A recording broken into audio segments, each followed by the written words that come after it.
As Mr. Gilbert said, my name is Elizabeth Hamill, and I'm the National Honor Society president this year.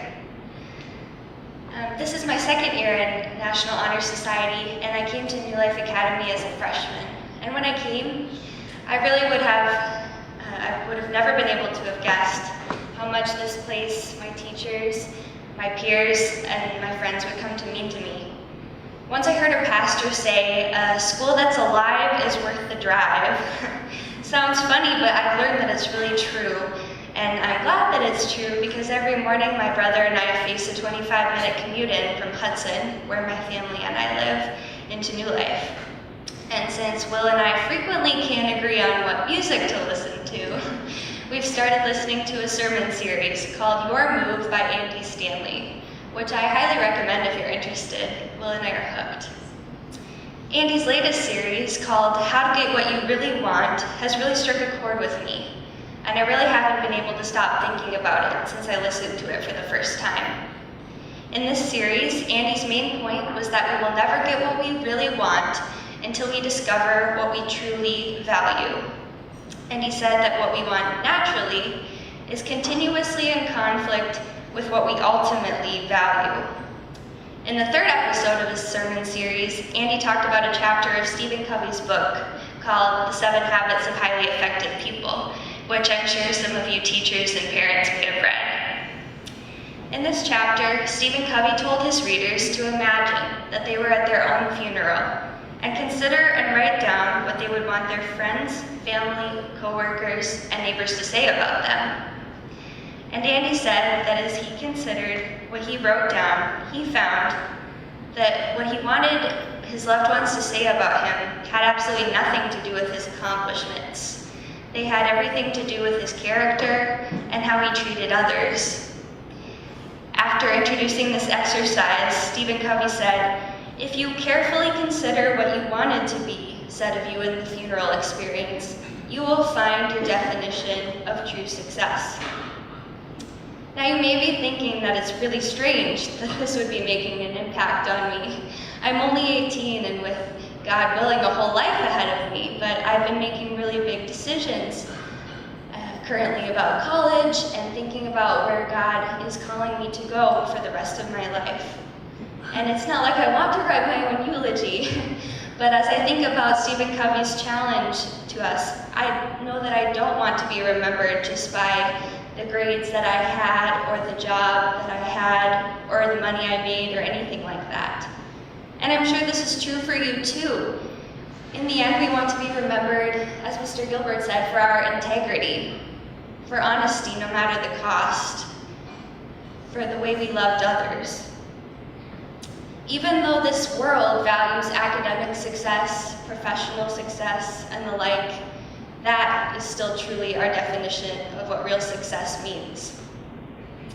And this is a group full of academic success and athletic, musical, artistic success, and I know that I would be completely remiss if I did not congratulate you all on your achievements tonight. I know they are hard-earned, and it's truly an honor to be in the National Honor Society. Yes. Parents, for your son or daughter to be inducted into the National Honor Society, they had to fill out an application and have an interview to prove that they exhibited all 4 qualities that the National Honor Society is based on: scholarship, leadership, service, and character. I applaud you all for your leadership skills, your community service, and the exemplary character you have displayed, and all of your achievements which extend so far beyond academics. It is truly an honor and a blessing to be the president of such an amazing group of people. I feel humbled and blessed. So tonight is indeed about celebrating these accomplishments and the accomplishment of being inducted into a group with such a high bar.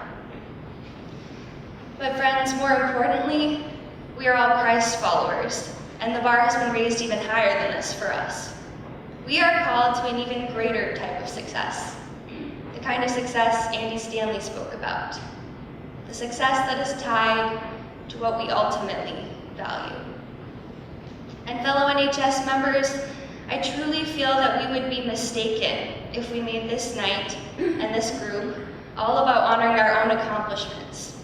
because we Christ followers know that God has equipped us with these talents for a purpose. He has blessed each of us with abilities and gifts, but he did not give them to us for our own glory. He gave them to us so that we could glorify him, to achieve his definition of success. As Christians, we must take things one step further than asking what we want for ourselves ultimately, and ask, what does God want for us?